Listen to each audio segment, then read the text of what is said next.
1000 அடிக்கு போயிடுச்சு. இப்ப நீங்க வந்து இந்த 15 நாள்ல கூட 4 போருக்கு பைப் இறக்கி இருக்கீங்க. இல்ல ஒரு அப்ராக்சிமேட்டா சொல்றேன். 1 இறக்கி இருக்கீங்க. 250 அடி 280 அடி இருந்ததை நீங்களா குடிநீர் போயிடுச்சு. ரொம்ப வறட்சி.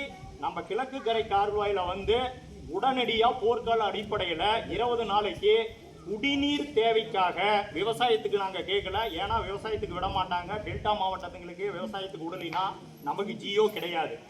எல்லாமே நம்ம படிச்சிருக்கோம்.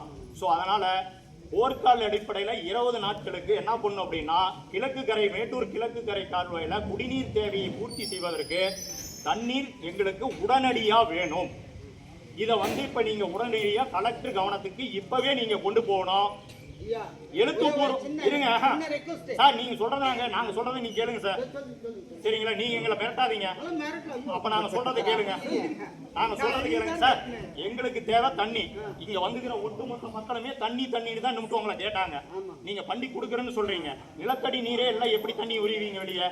ஸோ அதனால நிலத்தடி நீரை வந்து பாதுகாக்கணும் அப்படின்னா மேட்டூர் கிழக்கு கரை கால்வாய்க்கு குறைந்தபட்சமாக 20 நாளுக்கு எங்களுக்கு தண்ணீர் உடனடியா வேணும். இதை எங்களுக்கு எழுத்துப்பூர்வமா கொடுத்தாலும் சரி, உடனடியா கலெக்டர்கிட்ட போன் பண்ணி பேசினாலும் சரி, உடனடியா எங்களுக்கு இப்பவே நீங்க இந்த இடத்துலயே பண்ணணும். இப்ப நீங்க பண்ணி பேசினா மட்டும்தான் இந்த கிராம சபை கூட்டத்தை நாங்க தொடர்ந்து கலந்துக்குவோம் விவசாயிகள் அனைவரும்.